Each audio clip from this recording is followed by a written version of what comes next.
Otto Sorzeni veio ao mundo em 12 de junho de 1908, no coração de Viena, cidade que não apenas abrigava a capital da Áustria, mas também servia como epicentro do vasto Império Austro-Húngaro, uma potência que dominava grande parte dos Balcãs e da Europa Central na época. Seu pai, Anton Sorzeni, era um engenheiro e arquiteto já consolidado, com quase 40 anos quando Otto nasceu. O sobrenome da família, de origem eslava, remonta a uma pequena vila chamada Soksiki na Pomerânia Oriental, região que hoje pertence ao norte da Polônia. Já sua mãe, Flora Sorzeni, cujo nome de solteira era Zebra Steiner, tinha raízes mais germânicas, descendente de uma linhagem com longa tradição militar ao serviço da dinastia Habsburg. A família desfrutava de uma posição financeira confortável quando Otto chegou ao mundo, graças ao sucesso do negócio de construção civil do pai, que prosperava havia mais de uma década. Além da estabilidade econômica, os Sorzeni estavam profundamente entrelaçados com a estrutura do Império Austro-Húngaro. A família materna havia fornecido gerações de soldados para os exércitos dos Habsburgos, e essa herança de serviço militar persistiria no século XX. Quando eclodiu a Primeira Guerra Mundial, em 1914, Anton foi convocado como oficial de artilharia da reserva, deixando Otto, então com apenas 6 anos, para viver uma infância marcada pelos horrores do conflito. A Grande Guerra, como era chamada na época, esculpiu de maneira definitiva os primeiros anos de Otto, assim como os de milhões de jovens na Europa Central. O colapso do Império Austro-Húngaro em 1918, após a derrota, fragmentou a região em pequenos estados, um mapa político que, de certa forma, antecipava as fronteiras modernas.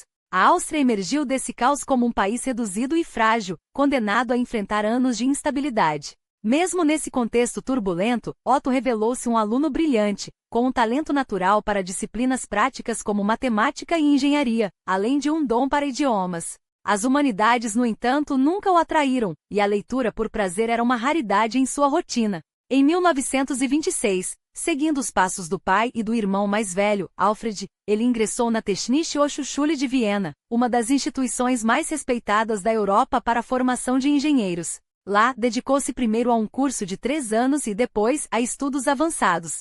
Foi nesse período que desenvolveu uma paixão pela esgrima, esporte que lhe renderia uma cicatriz distintiva no rosto, marca de um duelo que carimbaria sua imagem com um ar de determinação pelo resto da vida. Mas foi também na universidade que Otto forjou suas convicções políticas, em uma Áustria cada vez mais dividida. Nos anos finais da década de 1920, o país era um caldeirão de ideologias radicalmente opostas. De um lado, os comunistas, inspirados pela Revolução Russa de 1917, de outro, fascistas e nacionalistas austríacos extremados, que rejeitavam qualquer vínculo com a esquerda. Em 1927, uma tentativa mal planejada de golpe comunista em Viena falhou de maneira espetacular, mas bastou para acender o medo nos grupos opositores. Os fascistas, ágeis em capitalizar o momento, posicionaram-se como antítese do comunismo, ganhando força mesmo após a repressão ao levante. Otto, então estudante, mergulhou de cabeça nesse ambiente político efervescente.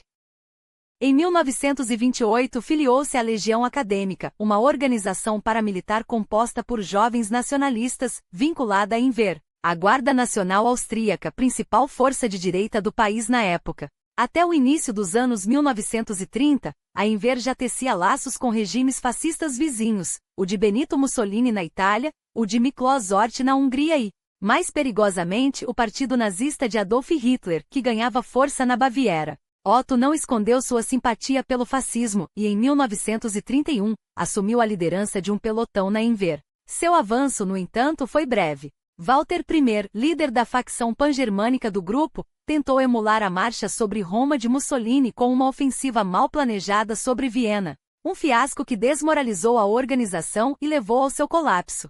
Com a Inver em frangalhos, muitos de seus membros migraram para o Partido Nazista Austríaco, que, embora inicialmente marginal na Alemanha, havia se beneficiado da crise econômica global após o crash da Bolsa de 1929. A Grande Depressão jogou milhões na miséria, e o desespero alimentou o apoio a partidos extremistas. Hitler, aproveitando-se desse cenário, ascendeu ao poder em 1933, consolidando o controle nazista sobre a Alemanha. Enquanto isso, na Áustria, Otto concluía sua tese, cálculo e construção de um motor diesel, e se engajava ativamente no movimento nazista local. Em 1º de maio de 1932, após assistir a um discurso inflamado de Joseph Goebbels em Viena, ele se filiou oficialmente ao partido. A resposta do governo austríaco não demorou. O chanceler Engelbert Berberinger Dollfuss e depois seu sucessor Kurt Schuschig proibiram o nazismo no país e tentaram impor um modelo próprio de fascismo, a Frente Pátria, que rejeitava a unificação com a Alemanha. Os nazistas austríacos, no entanto, não desistiram. Entre 1933 e 1934, orquestraram uma campanha incansável para derrubar o regime, usando a Baviera como base de operações. Embora tenham falhado nessa primeira investida, a pressão por uma Áustria integrada ao Terceiro Reich não arrefeceria. Com o partido nazista na ilegalidade, Otto precisou reinventar sua trajetória. Após a formatura, começou trabalhando em uma oficina mecânica, mas logo conseguiu uma posição mais vantajosa na Mautlinger Garustal, empresa de construção e andaimes. O cargo veio acompanhado de um casamento estratégico. Desde 1930, ele mantinha um relacionamento com Margareta Serreiber, filha do dono da empresa. Casaram-se no verão de 1934, e Otto passou a trabalhar para o sogro. O casamento, no entanto, durou apenas 3 anos.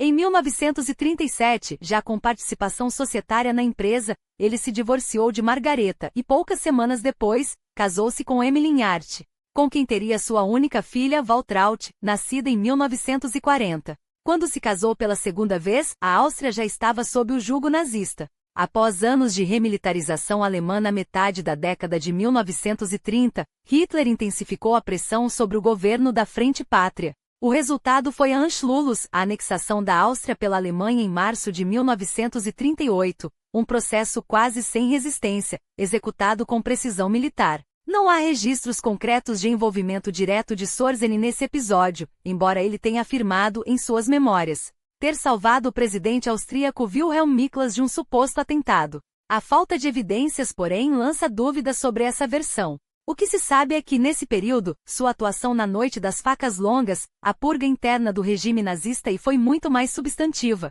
marcando o início de uma carreira que o transformaria em uma das figuras mais temidas da Europa ocupada.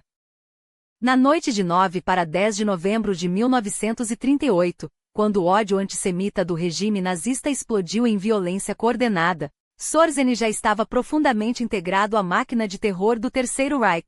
Enquanto sinagogas ardiam e vitrines de negócios judeus eram estilhaçadas em toda a Alemanha e Áustria, ele, agora membro da SS, a ala paramilitar mais radical do partido, teria participado pessoalmente dos ataques a pelo menos 2 sinagogas em Viena.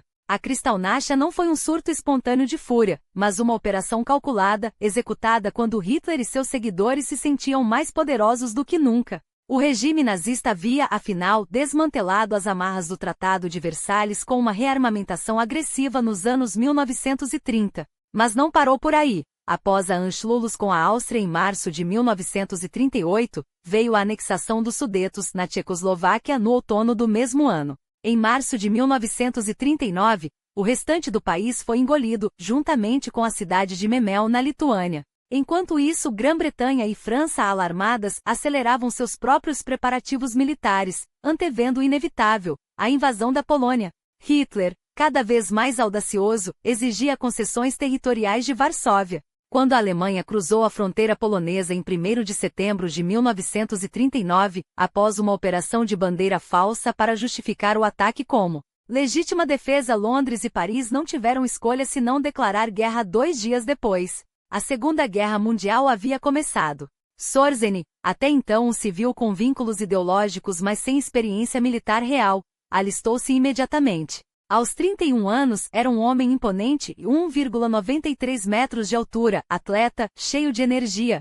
Mas as autoridades vienenses o consideraram jovem demais para o primeiro recrutamento do Wehrmacht. Sua tentativa de ingressar na Luftwaffe, a Força Aérea de Göring, também foi rejeitada. Os caças não eram projetados para pilotos de sua estatura. Assim, passou os primeiros meses da guerra trancado em um depósito de comunicações militares em Viena, um trabalho burocrático que detestava. A oportunidade de escapar desse tédio surgiu na primavera de 1940. Sorsene, já membro da SS, soube que a Waffen-SS, a elite combatente do grupo, fanaticamente leal aos princípios nazistas e à pureza racial, buscava oficiais com formação técnica. Seu passado como engenheiro poderia ser útil, especialmente agora que a SS se expandia para controlar divisões mecanizadas, blindados e unidades de elite. Sem hesitar, ele se inscreveu no treinamento. O curso da guerra ditaria seu destino. Após a invasão relâmpago da Polônia em 1939, o inverno de calma precedeu a ocupação da Dinamarca e da Noruega na primavera seguinte. Então veio o confronto decisivo. Em maio de 1940, a Blitzkrieg esmagou as defesas francesas e britânicas nas planícies baixas e no norte da França. Paris caiu em semanas, e a França foi varrida do tabuleiro. A Blitz sobre a Grã-Bretanha seguiu-se, mas Hitler cometeu seu grande erro estratégico. Em 1941, abandonou a campanha contra Londres e virou-se para o leste, onde o verdadeiro inimigo ideológico, o comunismo soviético, aguardava. No verão daquele ano, a Alemanha lançou a Operação Barbarossa, a maior invasão terrestre da história, com 3 milhões de homens avançando sobre a URSS. Sorzeny viu seu batismo de fogo antes mesmo desse assalto, quando Hitler enviou divisões para garantir os Balcãs na primavera de 1941. Ele participou da ocupação da Iugoslávia em abril, em um papel secundário na retaguarda, com pouco combate contra os sérvios. Mas foi suficiente para aproximá-lo da fronteira soviética. Curiosamente, nesse período, Sorzeny carregava consigo uma cópia de Os Sete Pilares da Sabedoria, de T. Lawrence, o lendário Lawrence da Arábia. Embora não fosse um leitor ávido, a obra sobre a revolta árabe contra os otomanos parece ter ressoado com seu espírito aventureiro. Era um presságio. Em pouco tempo ele próprio comandaria missões de alto risco. Na frente oriental, Sorzeny foi designado para a 2ª Divisão SS Panzer das Reich, uma das unidades mais temidas do exército alemão, direcionada a Moscou no âmbito da Operação Barbarossa. A ofensiva inicial foi arrasadora. O Exército Vermelho desorganizado recuava enquanto a Wehrmacht avançava rumo à capital soviética. Até setembro de 1941, as tropas alemãs estavam às portas de Moscou. Sorzeny recebeu ordens para liderar um destacamento motorizado da SS em uma operação de ocupação avançada, com alvos estratégicos como a Lubyanka, o quartel-general da inteligência bolchevique, um símbolo do poder soviético. Mas o destino interveio. O avanço alemão estagnou nos arredores da cidade com a chegada do inverno russo, e as contraofensivas soviéticas empurraram os invasores de volta. Em meio ao caos, Sorzeny foi ferido por estilhaços na nuca e evacuado para Berlim. Sua retirada coincidiu com um momento crucial. A cúpula militar alemã começava a considerar a criação de uma unidade de operações especiais, inspirada nos comandos britânicos que desde 1940, executavam missões precisas e devastadoras contra alvos alemães na Europa e no norte da África. O conceito era tentador, resultados estratégicos com custos mínimos executados por soldados treinados para o improvável. A Alemanha já esboçava protótipos dessas unidades no início da guerra, mas agora, com a campanha no leste se arrastando e os recursos se esgotando, a necessidade de táticas não convencionais tornava-se urgente. E Sorzeny, com sua combinação de fanatismo, audácia e habilidades técnicas, estava prestes a se tornar a peça central desse novo jogo. A máquina de guerra alemã já dispunha de precedentes nesse campo, como o lendário Brandenburger Regiment, uma unidade de operações especiais que atuou com sucesso nas fases iniciais do conflito. Mas em 1942, o alto comando percebeu que era a hora de elevar o jogo. Nasceu então, sob o mando do burocrata da SS Hans Suttner, um homem sem experiência militar, mas com visão estratégica, a Sonderlehrgang Oranienburg, uma unidade de elite composta inicialmente por 300 soldados da Waffen-SS. Suttner precisava de um comandante à altura da ambição do projeto. Alguém que unisse competência tática a uma disposição inquebrantável para operar além das linhas convencionais. O nome de Otto Sorzeny surgiu como a escolha óbvia. Convalescendo em Berlim após um ferimento, ele já havia manifestado, em conversas informais, o desejo de criar exatamente esse tipo de força. Assim, na primavera de 1942, o destino selou sua posição como líder dos operadores especiais alemães. Os meses seguintes foram dedicados a um processo de seleção implacável e a um treinamento que empurrava os limites humanos. Sorzeny não buscava soldados, buscava instrumentos. Homens capazes de se fundir à noite, de falar línguas estrangeiras sem sotaque, de improvisar explosivos com o que encontrassem à mão. Enquanto isso, o alto comando já traçava os primeiros esboços de missões que testariam essa nova arma. Uma delas, batizada de Operação Águia Pescadora, foi concebida como resposta direta à entrada dos Estados Unidos na guerra e ao desembarque de tropas americanas na Irlanda do Norte, além da ocupação aliada da neutra Islândia. Os alemães previam um cenário em que os aliados invadiriam o resto da ilha, então sob controle da República da Irlanda, neutra mas estrategicamente vital. O plano: lançar operadores de Sorsen no país para estabelecer contato com facções da resistência irlandesa, especialmente a IRA, e fomentar uma insurgência contra as forças britânicas e americanas. A ideia era explorar o ressentimento histórico irlandês contra Londres, transformando a ilha em um pântano para os invasores. Por sorte dos aliados, o plano nunca saiu do papel. A invasão da Irlanda foi descartada, e a Operação Águia Pescadora ficou como um lembrete sinistro do que Sorsen e seus homens eram capazes de arquitetar. Mas se a Irlanda escapou, a obsessão de Himmler por missões grandiosas não poupou nem mesmo as estepes siberianas. Em 1943, o Reichsführer SS concebeu a Operação UME, um plano tão ambicioso quanto irreal: enviar os comandos de Sorsen para sabotar as fábricas soviéticas realocadas além dos Urais, a milhares de quilômetros das linhas de frente. A logística era um pesadelo: atravessar territórios hostis, clima extremo e uma rede de defesa soviética cada vez mais eficiente. Mas Himmler, cego pelo fanatismo, insistia. Só a reversão catastrófica da guerra no leste, com o Exército Vermelho avançando implacavelmente sobre as posições alemãs, conseguiu enterrar o projeto. Mesmo assim, o episódio revelava um padrão: os superiores de Sorsen muitas vezes confundiam audácia com delírio. Mais tangível, embora igualmente problemática, foi a Operação França, uma tentativa de desestabilizar o Irã ao apoiar as tribos Kashai, um povo nômade do sul do país que vivia ao longo de rotas críticas de abastecimento aliado. Petróleo iraniano seguia para os portos britânicos enquanto armas e veículos americanos chegavam para serem enviados ao URSS. Se os Kashai pudessem ser incitados a rebelar-se, as linhas de comunicação dos aliados sofreriam um golpe severo. No papel, era brilhante. Na prática, um fiasco. Apenas um pequeno destacamento conseguiu chegar ao Irã, e mesmo assim perdeu grande parte de seu equipamento em um acidente na Crimeia.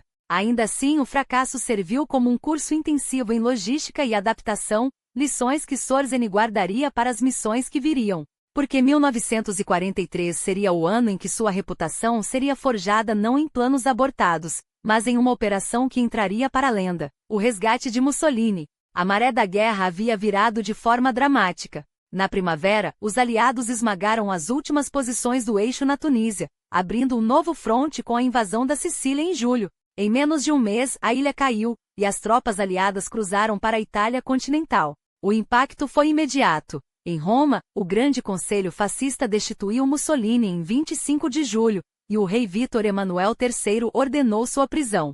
Quando a Itália assinou o armistício com os aliados em setembro, Hitler viu-se obrigado a agir, ou a Itália se tornaria um caminho aberto para a invasão da Áustria e do sul da Alemanha. A solução? Uma ocupação relâmpago do norte italiano, combinada com um golpe de teatro, resgataria o Duce e transformá-lo em um fantoche dos nazistas, dando uma aura de legitimidade ao domínio alemão. Mussolini, porém, não estava em qualquer prisão comum. Após semanas sendo transferido entre esconderijos, seus captores o confinaram no Hotel Campo Imperatore, um complexo isolado no alto dos Apeninos, acessível apenas por teleférico. O local era uma fortaleza natural, escolhida justamente por ser quase inacessível. Sorsen recebeu a missão em agosto e passou semanas estudando cada detalhe: os ventos na região, os horários dos guardas, a resistência estrutural do hotel. Enquanto isso, Göring e Himmler disputavam nos bastidores quem levaria o crédito pelo sucesso, ou pela culpa pelo fracasso. O dia escolhido foi 12 de setembro. Às 13 horas, Sorsen e seus homens decolaram de Roma a bordo de aviões em Shell HS-126, rebocando planadores DFS-230. Cada planador carregava 9 soldados, uma mistura de paraquedistas da Luftwaffe e comandos da SS. O objetivo: pousar no planalto próximo ao hotel, neutralizar os guardas e extrair Mussolini antes que os aliados percebessem o que estava acontecendo. Às 14h07, os planadores tocaram o solo. Um deles capotou na aterrissagem, ferindo vários homens, mas os demais avançaram sem hesitar. Enquanto isso, um pelotão de paraquedistas já havia tomado a estação inferior do teleférico, cortando qualquer possibilidade de reforços italianos. O que se seguiu foi uma demonstração de precisão e violência calculada. Sorzeni liderou o assalto ao hotel, onde Mussolini foi encontrado em um quarto no segundo andar, visivelmente abalado, mas ileso. Eu sabia que o Führer não me abandonaria, teriam sido suas primeiras palavras. Em menos de 10 minutos, o ditador deposto estava a caminho de um Fieseler Storch, um pequeno avião que pousara em um terreno improvisado próximo ao hotel. Às 14h35, Mussolini já estava a salvo em território controlado pelos alemães. A operação do planejamento à execução havia durado menos de 2 horas, e sem uma única baixa entre os comandos de Sorzeni. O sucesso foi imediato e retumbante. Hitler, eufórico, promoveu Sorzeni a Sturmbannführer, Major, e o condecorou com a Cruz de Cavaleiro da Cruz de Ferro, a mais alta condecoração militar alemã. Mais importante, a missão provou algo crucial. Em um conflito onde as regras estavam sendo reescritas a cada dia, as operações especiais não eram apenas um recurso, mas uma necessidade. E Otto Sorzeni, o homem que havia tirado Mussolini de uma fortaleza inexpugnável, estava apenas começando. A operação no Gran Sasso não foi apenas um triunfo tático, mas uma demonstração magistral de como a audácia pode reescrever o curso da história. Enquanto os guardas da guarnição do Hotel Campo, desorientados e superados pela velocidade do ataque, rendiam-se sem resistência significativa, Sorzeni já agia com a precisão de um cirurgião. As linhas telefônicas haviam sido cortadas com eficiência cirúrgica, isolando a fortaleza do mundo exterior e impedindo que qualquer alerta chegasse às posições italianas nas redondezas. Mesmo com cerca de 200 carabineiros no local, uma força que, em teoria, superava em muitos homens de Sorzeni, o elemento surpresa e a determinação implacável dos comandos alemães transformaram a suposta vantagem numérica em irrelevância. O general Fernando Soletti, veterano das campanhas africanas e figura respeitada entre as tropas, tornou-se peça-chave nesse xadrez de alta tensão. Sua presença ao lado de Sorzeni não foi mera coincidência. Ele serviu como um catalisador psicológico, convencendo os carabineiros de que a resistência era inútil. Às 14h15, apenas 10 minutos após o pouso dos planadores, Mussolini estava livre. Mas a missão ainda não havia terminado. Aqui a genialidade estratégica de Sorzeni esbarrou em algo tão humano quanto perigoso: o ego. Enquanto um avião alemão pousava no Planalto para levar o Duce à segurança, a operação foi deliberadamente atrasada. Não por questões logísticas, mas por uma decisão calculada. O regime nazista exigia imagens. Fotógrafos e cinegrafistas foram mobilizados para registrar cada detalhe do resgate, transformando o triunfo militar em propaganda imbatível. Cada segundo de espera aumentava o risco, mas também o impacto simbólico da vitória. No entanto, a disputa por crédito já envenenava o ar. O major Otto Harald Mors, comandante dos paraquedistas que haviam tomado a estação do teleférico, não aceitava ficar à sombra de Sorzeni. A rivalidade entre os dois homens era tão intensa quanto a própria missão, e foi ela que quase comprometeu tudo. Impaciente e determinado a assegurar que seu nome ficaria gravado na história, Sorzeni alterou o plano original. Em vez de esperar pela chegada de reforços ou por uma aeronave mais adequada, ele embarcou com Mussolini em um pequeno Fieseler Storch, um avião de reconhecimento leve, claramente sobrecarregado. A decolagem foi um milagre de improvisação e uma pista de pouso improvisada, um piloto habilidoso e uma dose generosa de sorte. Se o avião não tivesse conseguido ganhar altitude, o resgate mais ousado da guerra poderia ter terminado em tragédia. Mas a fortuna sorriu para Sorzeni. Mussolini foi levado para o norte, onde assumiria a liderança da República Social Italiana, um estado fantoche sob a tutela de Hitler. E enquanto o Duce se instalava em Salo, às margens do lago de Garda, Sorzeni colhia os louros da glória. A cruz de cavaleiro brilhava em seu peito, mas o verdadeiro prêmio era o prestígio. Ele, a SS e Heinrich Himmler haviam saído da operação como os arquitetos de um feito que até mesmo Winston Churchill, em um raro momento de admiração pelo inimigo, classificaria como uma das operações mais ousadas da guerra. Mas enquanto o mundo ainda discutia o resgate no Gran Sasso, Sorzeni já estava envolvido em algo muito mais sinistro, um plano tão audacioso que, se bem-sucedido, poderia ter alterado o destino da Segunda Guerra com um único golpe. Os serviços de inteligência nazistas, sempre ávidos por informações que pudessem virar o jogo, interceptaram rumores de que os 3 homens mais poderosos do mundo estariam reunidos em um único lugar. Tehran, a capital do Irã, ocupada pelos britânicos e soviéticos desde 1941. Em outubro de 1943, Franklin D. Roosevelt, Joseph Stalin e Winston Churchill se encontrariam pela primeira vez na Conferência de Teherã, uma oportunidade única e irrepetível. Hitler, sempre obcecado por gestos dramáticos que pudessem quebrar a moral inimiga, aprovou a Operação Longo Salto, Unternehmensprung. O objetivo? Assassinar os 3 líderes aliados em um único ataque coordenado. O plano era tão ambicioso quanto arriscado, e o homem escolhido para liderá-lo não poderia ser outro senão Sorzeny. Sob o comando nominal de Ernst Kaltenbrunner, chefe adjunto da SS, a operação foi colocada nas mãos de um seleto grupo de operacionais com Sorzeny à frente. Os detalhes ainda são envoltos em mistério. Documentos desclassificados, depoimentos contraditórios e as memórias do próprio Sorzeny, que negou veementemente qualquer envolvimento, criam um quebra-cabeça histórico sem solução definitiva. Mas uma coisa é certa, os soviéticos, através do NKVD, afirmaram ter desmantelado a trama antes que ela pudesse ser executada. Segundo Stalin, agentes nazistas, incluindo operativos de Sorzeny, já estavam posicionados em hotéis próximos ao local da conferência. A peça-chave dessa revelação foi Nikolai Kuznetsov, um espião soviético que, infiltrado nas fileiras alemãs na Ucrânia ocupada, teria descoberto os planos e alertado Moscou. Dias antes da conferência, os alemães, cientes de que haviam sido descobertos, teriam retirado seus homens de Teherã.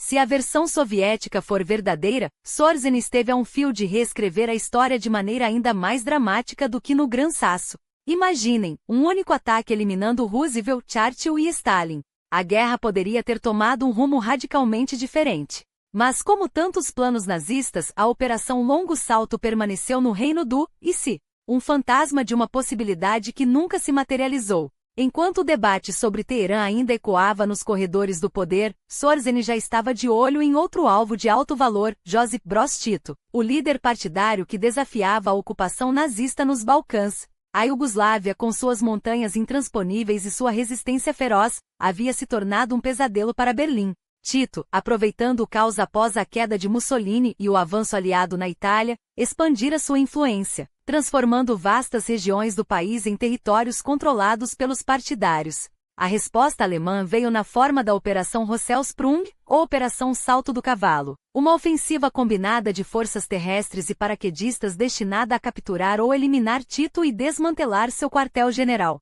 Mais uma vez, Sorzeny foi chamado à ação. Mas desta vez, o cenário era muito menos favorável. A rivalidade entre as diferentes facções alemãs, SS, SD, Luftwaffe e IR, era tão intensa quanto a própria resistência iugoslava. Informações críticas, como a localização exata do quartel-general de Tito em uma caverna perto de Drvar, nas montanhas dináricas, foram ignoradas ou subutilizadas, possivelmente por disputas internas. Sorzeny, cada vez mais envolvido em intrigas políticas, parece ter se distanciado da operação justamente quando sua experiência era mais necessária. Quando o ataque finalmente foi lançado, em maio de 1944, Tito escapou por pouco. Apesar da violência brutal do assalto, que deixou centenas de partidários e civis mortos, a operação falhou em seu objetivo principal. O líder comunista, protegido por seus homens e pela geografia traiçoeira, conseguiu fugir, deixando para trás apenas cinzas e a frustração dos estrategistas nazistas. Enquanto isso, em outro fronte, o império de Hitler começava a ruir. Com os aliados avançando pela Itália, os soviéticos esmagando as defesas alemãs no leste e a iminente abertura de uma segunda frente no oeste, os antigos aliados da Alemanha na Europa Central e nos Balcãs começaram a repensar suas lealdades. A Romênia, outrora parceira fundamental na invasão da URSS, mudou de lado em agosto de 1944, juntando-se aos soviéticos. A Hungria, o próximo domínio a cair, tornou-se o alvo seguinte de Hitler. Em março daquele ano, o Führer ordenou a ocupação do país, forçando o regente Miklos Horthy, que governava desde 1920, a remover qualquer obstáculo à dominação nazista. Mas mesmo essa medida desesperada não seria suficiente para deter o colapso. A guerra estava virando, e Sorzeny, o homem que havia desafiado o impossível, logo seria chamado para mais uma missão impossível, desta vez, não para resgatar um ditador, mas para tentar salvar um império condenado. A queda de Miklos Kálai, primeiro-ministro húngaro, foi apenas o primeiro passo de um plano sinistro. Acusado de traição por negociar em segredo a rendição com os soviéticos, sua remoção abriu as portas para que a máquina de guerra nazista se instalasse com toda a sua crueldade em solo húngaro. O resultado? Uma das páginas mais sombrias da história. Em poucos meses entre a primavera e o outono de 1944, cerca de 400 mil judeus húngaros, mais da metade de uma comunidade que existia há séculos, foram sistematicamente exterminados nos campos da morte. A solução final havia chegado à Hungria com uma eficiência aterradora, e o sangue derramado selaria para sempre o legado de colaboração do regime de Horthy. Mas o regente, apesar de sua cumplicidade inicial, não era um fantoche tão dócil quanto Hitler imaginava. Até o outono de 1944, evidências claras surgiram de que Horthy, pressionado pelo avanço implacável do Exército Vermelho, também tramava em segredo um acordo com Moscou. Para o Führer, essa era uma traição inaceitável, especialmente quando o destino da Alemanha pendia por um fio. Mais uma vez, o nome de Otto Sorzeny foi invocado. Não para resgatar, não para negociar, mas para esmagar qualquer resistência e manter a Hungria atada ao Reich até o último suspiro. A operação recebeu um nome tão grandioso quanto sua ambição, Panzerfaust Punho Blindado. Em meados de outubro de 1944, Sorzeny e seus homens, agora reorganizados como o 52º Batalhão SS Jager, uma unidade de elite treinada para missões de alto risco, chegaram a Budapeste com uma missão clara: neutralizar Horthy, instalar um governo fantoche leal aos nazistas e evitar que a Hungria desertasse do eixo. O plano era audacioso, quase teatral em sua execução. No dia 15 de outubro, Sorzeny interceptou uma reunião secreta entre Miklos Horthy Jr., filho do regente, e emissários dos partisans iugoslavos de Tito, que serviam como intermediários nas negociações com os soviéticos. Sob o pretexto de um encontro diplomático, o jovem Horthy foi detido e enviado diretamente para Viena, onde acabaria confinado no campo de concentração de Mauthausen. A resposta de Horthy pai foi imediata e desesperada. Em um discurso radiofônico transmitido para toda a nação, ele declarou que a Hungria rompia sua aliança com a Alemanha e havia firmado um armistício com os soviéticos. Mas Sorzeny já havia previsto esse movimento. Enquanto o regente falava do alto do castelo de Buda, tanques alemães cercavam o prédio, e tropas leais ao Partido da Cruz Flechada, uma milícia fascista húngara ainda mais radical que os próprios nazistas, tomavam posições-chave na cidade. Em questão de horas, Horthy foi deposto à força, seus guardas desarmados, e ele próprio sequestrado por Sorzeny, que o levou sob custódia da SS para a Alemanha, onde permaneceria em prisão domiciliar até o fim da guerra. Com o regente fora do caminho, o poder caiu nas mãos de Ferenc Salazar, líder da Cruz Flechada, cujo governo, embora breve, seria responsável por um dos períodos mais brutais da história húngara. Em poucos meses, dezenas de milhares de civis foram executados, judeus e opositores políticos foram caçados nas ruas, e Budapeste se transformou em um campo de batalha onde a barbárie nazista atingiu seu clímax. Se a Operação Carvalho havia tornado Sorzeny uma lenda, Panzerfaust consolidou sua reputação como o homem que dobrava nações à vontade de Hitler, mesmo quando o próprio Reich já ardia em chamas. Mas enquanto a Hungria afundava no caos, o fronte ocidental explodia em uma ofensiva que mudaria o curso da guerra. Após o dia D, em junho de 1944, os aliados avançavam sem piedade. Paris foi libertada, Bruxelas caiu, e Antuérpia, porto vital para o abastecimento, foi capturada. À medida que o inverno se aproximava, as forças aliadas se preparavam para o assalto final à Alemanha, cruzando o Reno e esmagando as últimas defesas do Reich. Hitler, no entanto, ainda sonhava com um milagre. E como sempre, recorreu a Sorzeny para tornar o impossível em algo tangível, mesmo que por pouco tempo. A Batalha das Ardenas, lançada em dezembro de 1944, seria a última grande ofensiva nazista. Seu objetivo? Fender o avanço aliado, semear o caos e, acima de tudo, forçar uma cisão entre americanos e soviéticos, na esperança de que Stalin e os ocidentais se voltassem uns contra os outros, dando a Hitler uma chance de negociar uma paz separada. Mas além do ataque convencional, o Führer queria algo mais sinistro, mais subversivo, uma operação de guerra psicológica que desestabilizasse as linhas inimigas por dentro. E mais uma vez Sorzeny era o homem certo para a tarefa. Batizada de Grifo, a missão era tão ousada quanto perigosa: infiltrar comandos alemães disfarçados de soldados americanos atrás das linhas inimigas, espalhar desinformação, sabotar comunicações e, se possível, capturar pontes estratégicas sobre o rio Mosa. Para isso, Sorzeny formou a Brigada Panzer 150, uma unidade especial composta por homens que falavam inglês com fluência, ou pelo menos o suficiente para enganar um soldado aliado em um posto de controle. Capturaram uniformes, jipes e até tanques americanos como o Sherman. Embora a escassez de equipamentos obrigasse muitos a pilotarem panzers alemães disfarçados de destruidores de tanques M10, os desafios eram imensos. Encontrar soldados que falassem inglês sem sotaque suspeito era quase impossível. A solução foi designar 1 ou 2 porta-vozes por grupo, enquanto os demais permaneciam em silêncio. Ainda assim, o risco de exposição era enorme. Mas Sorzeny não tinha tempo para perfeccionismo, a guerra estava acabando e cada dia contava. Na madrugada de 16 de dezembro, o mesmo dia em que as divisões alemãs avançaram pelas Ardenas, os comandos de Grace cruzaram as linhas inimigas. Sua missão: sabotar depósitos de combustível, cortar linhas de comunicação e, acima de tudo, semear o pânico. Nos primeiros dias, o caos se instalou. Placas de trânsito foram invertidas, ordens falsas foram transmitidas a unidades aliadas, e telefones e rádios foram sabotados.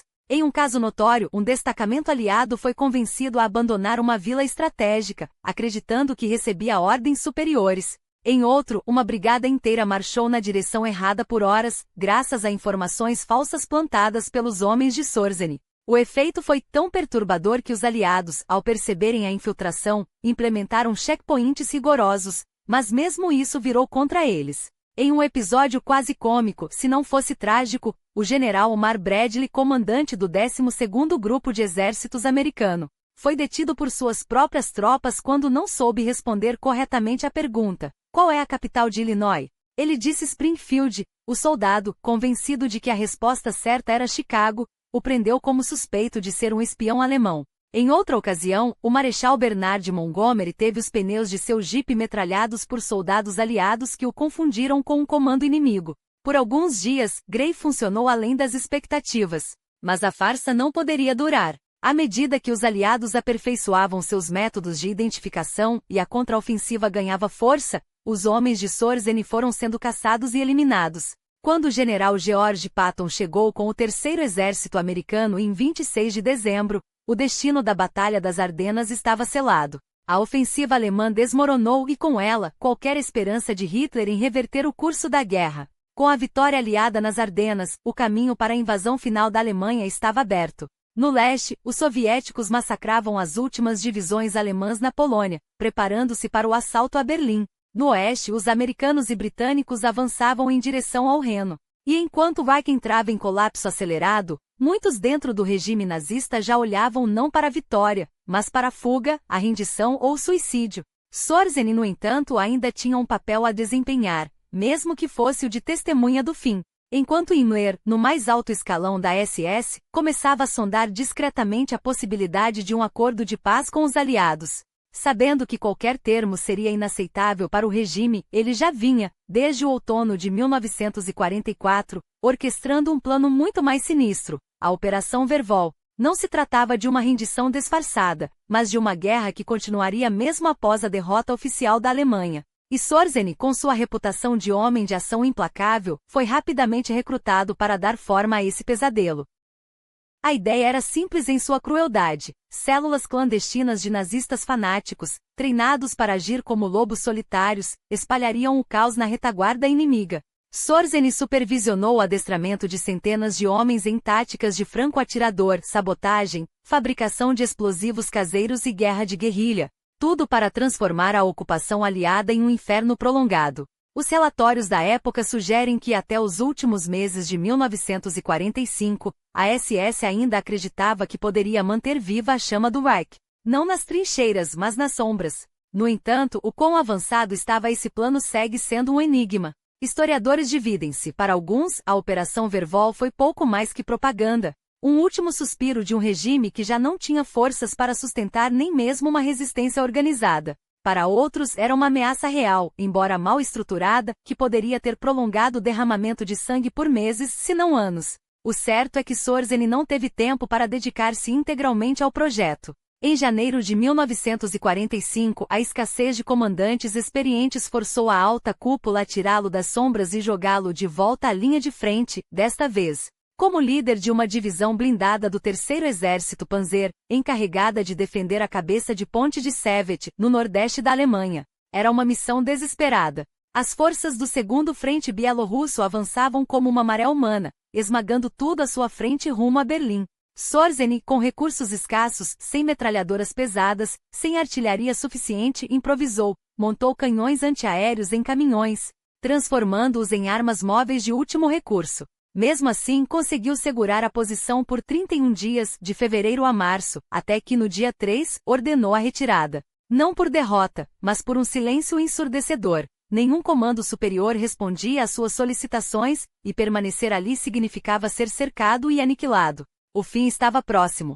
Sorzeny foi brevemente despachado para o oeste, com ordens de sabotar pontes sobre o rio Reno e atrasar o avanço aliado, mas logo estava de volta a Berlim, agora uma cidade sitiada, asfixiada pelo cerco soviético. Em um último encontro com Hitler, já um espectro dentro do Führerbunker, recebeu a Cruz de Cavaleiro com folhas de carvalho, a mais alta condecoração militar do Terceiro Reich. Não houve tempo nem para fixar as insígnias. Quando as deixou o bunker, o mundo que conhecia já desmoronava. Seus movimentos nas semanas finais da guerra são nebulosos.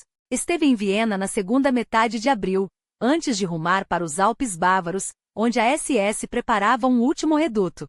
Foi lá que soube da morte de Hitler, em 30 de abril, e uma semana depois da rendição incondicional da Alemanha. Os sonhos de uma resistência nas montanhas esvaneceram-se rapidamente. Sem suprimentos, sem apoio logístico e com as tropas aliadas fechando o cerco, até os mais fanáticos perceberam a futilidade de um combate sem esperança.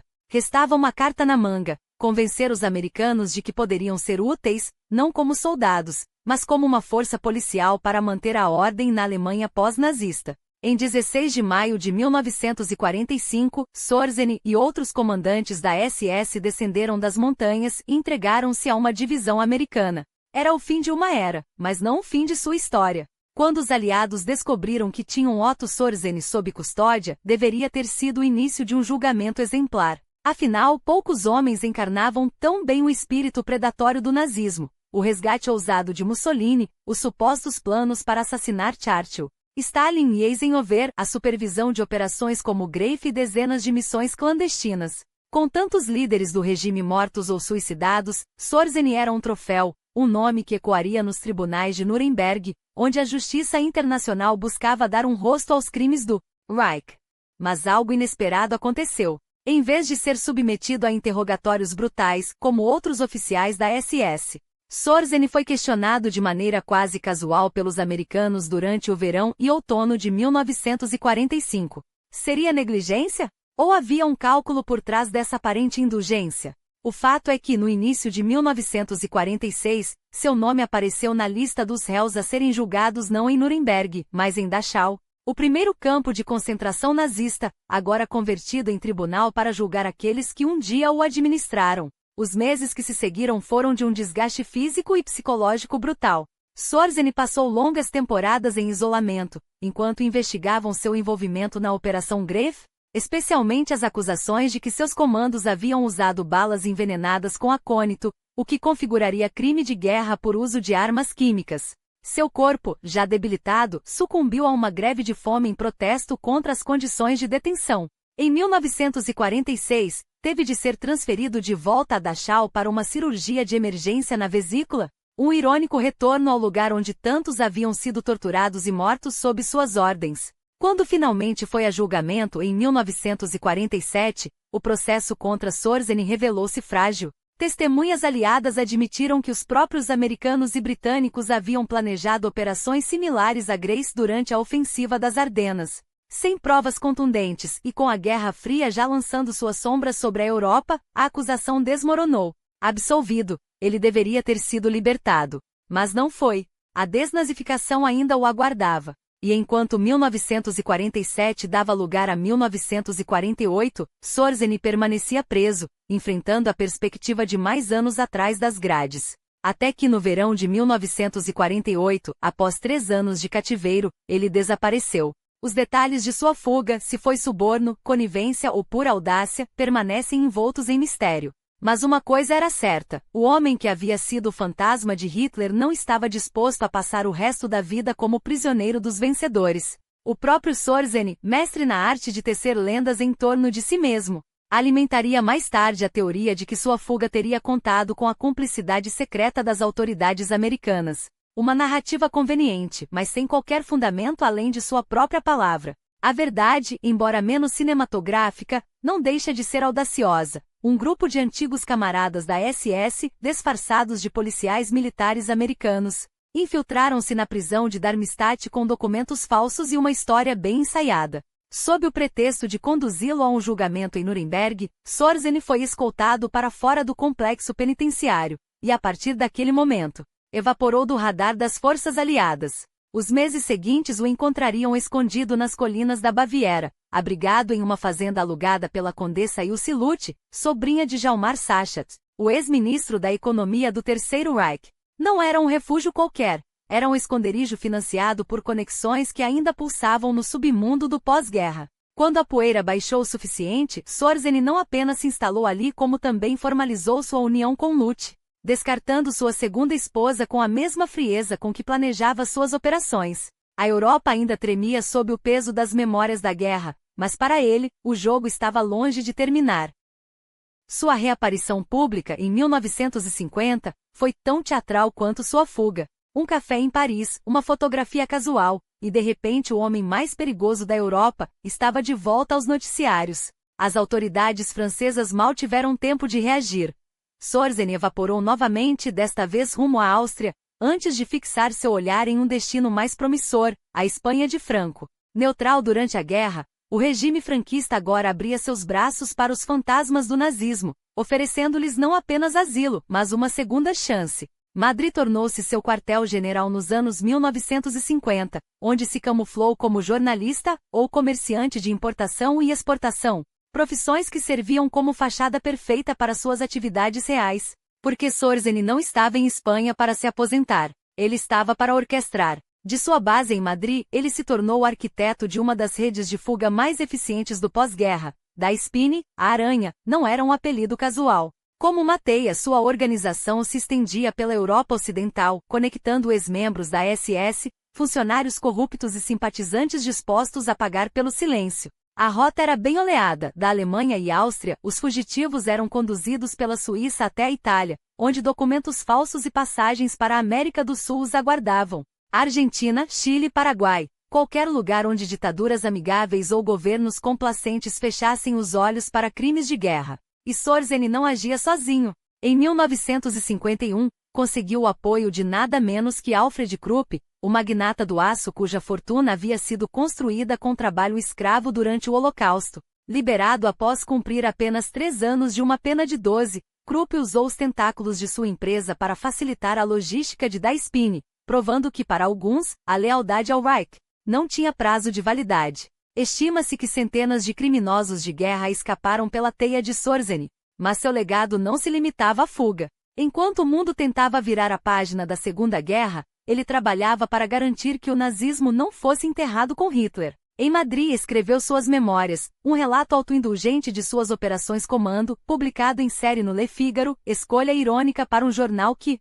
décadas antes, havia sido voz da resistência francesa. A publicação em abril de 1950 não passou despercebida. Manifestantes comunistas invadiram as ruas ao redor da redação, enfrentando a polícia em uma batalha campal que deixou claro que, para muitos, a guerra não havia terminado. Mas o clima geopolítico já havia mudado. Com a Guerra Fria esquentando, os antigos nazistas eram agora peças úteis no tabuleiro do Ocidente.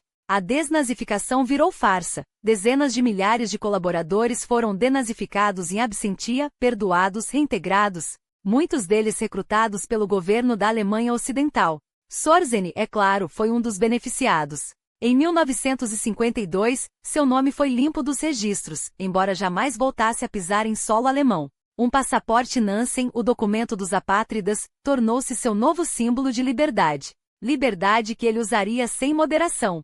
Nos anos seguintes, Sorzeny percorreu o globo como mercador de habilidades perigosas. Na Irlanda, comprou uma fazenda em Kildare, sonhando com um refúgio permanente, mas o governo irlandês, apesar de sua neutralidade histórica, recusou-se a conceder-lhe um visto permanente. Na Argentina, foi recebido com honras por Perón, cujo regime abrigava uma colônia próspera de fugitivos nazistas. Mas foi no Egito que seu talento para a subversão encontrou novo propósito. Após o golpe de 1952 que derrubou a monarquia, Sorzeny foi recrutado para treinar divisões do novo regime, unidades que não por coincidência estariam envolvidas na crise de Suez em 1956. Seu currículo de sabotador e estrategista era exatamente o que governos anti-ocidentais buscavam naqueles anos de tensão.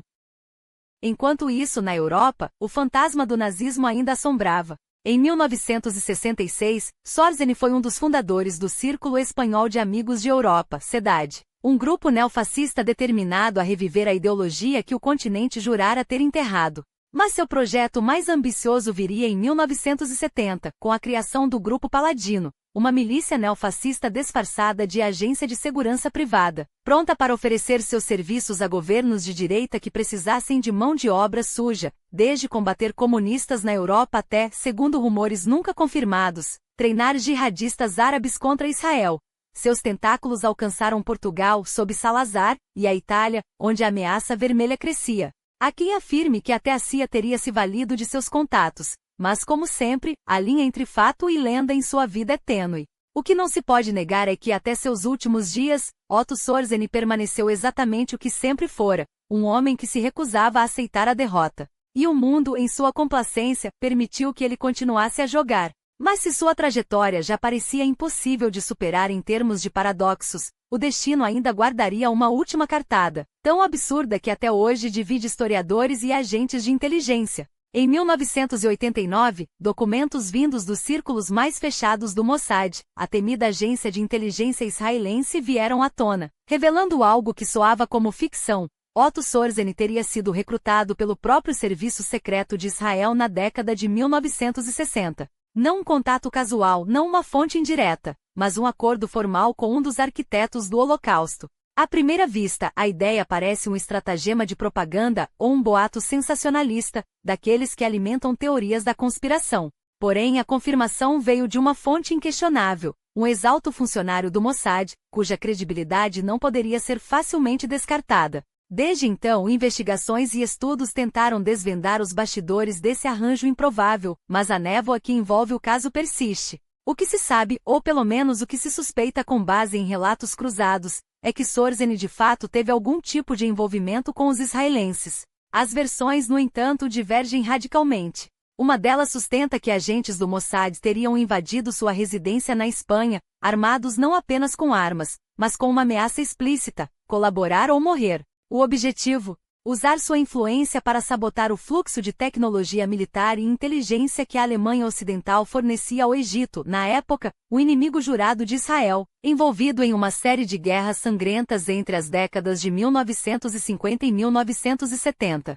Sorzeny, segundo essa narrativa, teria cedido à pressão, transformando-se em um peão relutante de seus antigos inimigos. Outra teoria mais sutil sugere que ele foi recrutado por intermediários, operando nas sombras sem jamais saber que na verdade servia aos interesses de Tel Aviv. Mas a versão mais intrigante, e talvez a mais reveladora sobre o cinismo da época, é a que liga seu recrutamento ao julgamento e execução de Adolf Eichmann, em 1962.